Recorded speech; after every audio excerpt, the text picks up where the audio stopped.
Assalamualaikum warahmatullahi wabarakatuh. Terima kasih atas kesempatannya. Saya Aliuddin, NPM 211250015 dari kelas 11A, Program Magister Manajemen Logistik, Universitas Logistik dan Bisnis Internasional. Pada kesempatan ini saya akan mempresentasikan studi kasus berjudul Reconfiguring the Global Supply Chains Between Efficiency, Resilience, and Sustainability dengan fokus pada workforce and human machine integration, menggunakan studi kasus pada PT Astra Internasional, dan ini sebagai tugas AAS Sistem Logistik dan Supply Chain Management, dosen Profesor Dr. Insinyur Agus Purnomo MT FCILT. Nah, pada presentasi kali ini akan membahas bagaimana Astra dapat melakukan rekonfigurasi supply chain, tidak hanya melalui teknologi, tapi melalui transformasi workforce dan integrasi strategis antara manusia dan mesin. Nah, untuk mempersingkat waktu, kita lanjut ke slide 2. Nah, mengawali slide, saya akan memulai dengan konteks strategis dan tantangan utama yang dihadapi perusahaan. Nah, saat ini supply chain Astra berada pada titik infleksi strategis. Model yang selama puluhan tahun berfokus pada global efisiensi, kini menghadapi tekanan besar dari berbagai arah. Nah, ketegangan politik meningkat, ketergantungan supplier di Asia Timur mencapai 65%.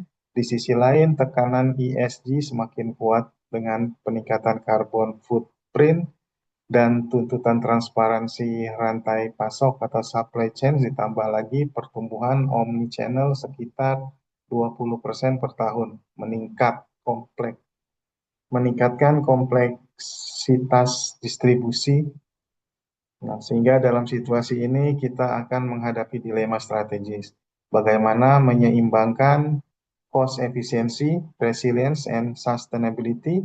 Pertanyaan utamanya bukan lagi soal teknologi semata.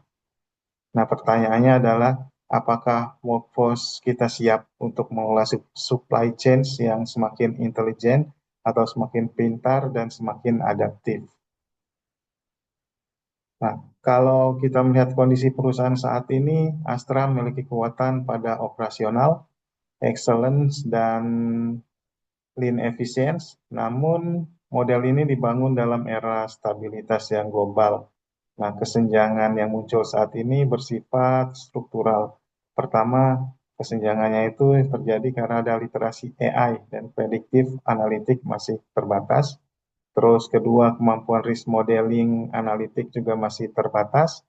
Nah, ketiga, ESG dan analitik karbon belum terintegrasi dalam pengambilan keputusan. Keempat, kompetensi human AI collaboration belum berkembang optimal. Nah, yang kelima, digital leadership maturity masih di tahap menengah. Artinya, masalahnya bukan kurang pelatihan semata, tetapi perlu redesign capability organisasi. Jika tidak, investasi teknologi hanya akan menjadi dashboard tanpa dampak strategis. Nah, model pengambilan keputusan berbasis AI atau AI Augmented Decision Making Model. Saat ini keputusan supply chain cenderung reaktif dan berbasis historis. Nah, informasi kadang datang terlambat, analisisnya juga dilakukan secara manual dan keputusan terhambat. Terhambat karena struktur hierarkis yang terlalu panjang. Nah, ke depan model yang dibutuhkan adalah AI Augmented Decision Making. AI dapat membantu dalam melakukan peramalan permintaan, scoring risiko pemasok, simulasi skenario, pemodelan dampak karbon. Nah, namun penting ditekankan, AI bukan pengganti manusia, tapi AI memberikan probabilitas dan rekomendasi.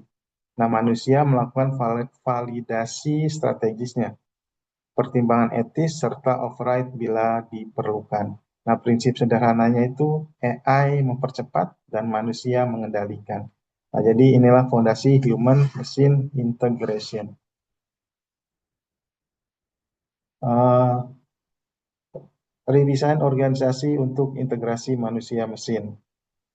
Teknologi tanpa perubahan struktur itu tidak akan efektif. Nah, isu saat ini itu organisasi masih terfragmentasi dalam silo fungsional. Procurement, logistik, dan ESG berjalan secara terpisah, data tidak terintegrasi secara penuh. Karena itu, saya merekomendasikan 3 perubahan utama. Yang pertama, dilakukan Supply Chain Intelligence Office sebagai pusat analitik dan AI governance. Yang kedua, membangun Risk Commander Center untuk memonitor risiko supplier dan geopolitik secara real time. Ketiga, mengintegrasikan ESG langsung ke dalam keputusan sourcing.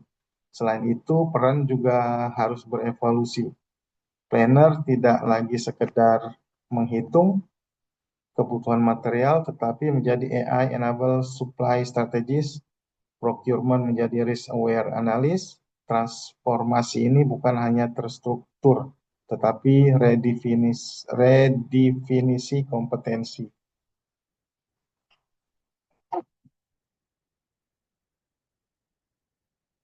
Nah, strategi manajemen perubahan dan roadmap transformasi talenta atau change management and talent roadmap.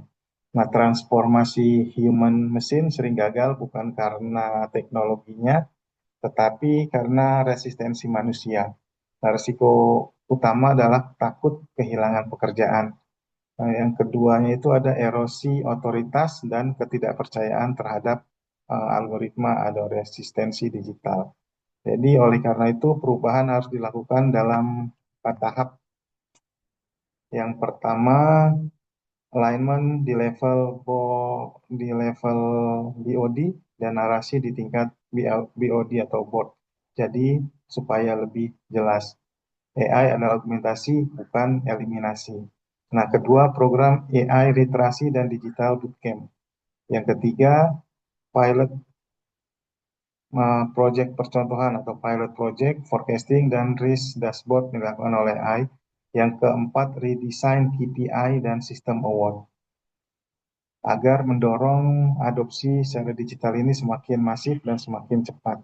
Kemudian dalam roadmap 3-5 tahun ke depan, tahun pertama itu kita lakukan pemetaan skill, kemudian ada AI untuk pemimpin, ya, dan ada intelligence office.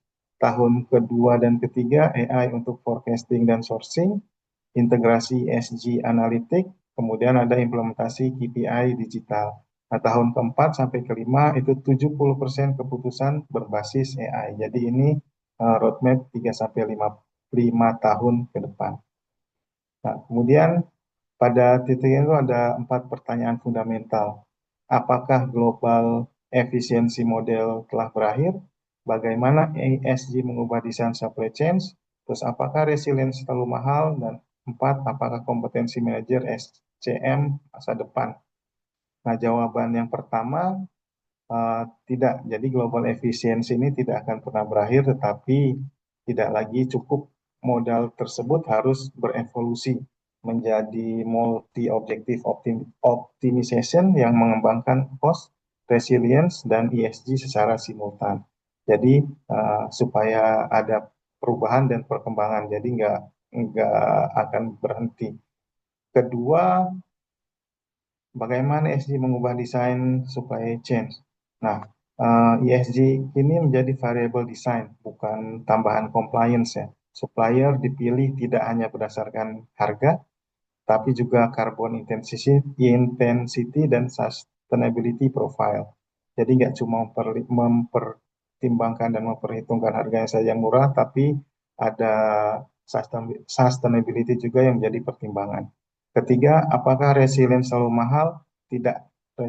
Resilience menjadi mahal jika berbasis redundansi. Tetapi jika berbasis intelligence dan predictive analytic, resilience bisa dicapai dengan lebih efisien. Yang keempat, apa kompetensi manajer SCM masa depan?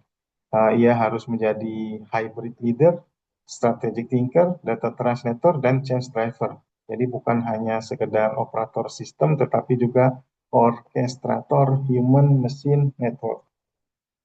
Nah, kemudian agar transformasi ini berhasil, governance di level board, board BOD itu harus diperkuat. Jadi diperlukan pengawasan terhadap AI adoption, kemudian ada ESG compliance, dan serta pengukuran resilience index dan carbon intensity sebagai KPI barunya. Kemudian rekomendasi strategisnya, human machine integration harus diposisikan sebagai corporate strategy, bukan project IT. Nah, jadi keunggulan kompetitif masa depan itu tidak akan dimiliki oleh perusahaan yang paling murah, tetapi oleh perusahaan yang paling adaptif dan paling cerdas dalam mengelola ketidakpastian. Jadi transformasi workforce adalah investasi jangka panjang untuk memastikan Astra tetap relevan dalam landscape supply chain global yang semakin kompleks. Nah, sebagai penutup, izinkan saya menegaskan kembali satu poin utama dari keseluruhan analisis ini. Jadi, transformasi supply chain hari ini bukan sekedar persoalan teknologi, bukan juga tentang efisiensi biaya. Yang sedang kita hadapi adalah perubahan paradigma dari supply chain yang cost driven menjadi supply chain yang intelligent, resilient, dan sustainable. Dalam konteks tersebut, human machine integration bukan pilihan, melainkan kebutuhan strategis. Jadi AI dapat memberikan kecepatan dan presisi, namun manusia tetap menjadi pengambil keputusan strategisnya, penjaga etika, dan pengarah visi jangka panjang. Karena itu, investasi terbesar bukan hanya pada sistem, tetapi pada transformasi talenta dan tata kelola organisasi. Jadi jika integrasi ini berhasil, Astra tidak hanya akan bertahan dalam ketidakpastian global, tetapi akan memimpin sebagai organisasi yang adaptif dan sustainable. Mungkin itu presentasi dari saya. Kurang lebihnya saya mohon maaf dan saya akhiri. Terima kasih. Wassalamualaikum warahmatullahi wabarakatuh.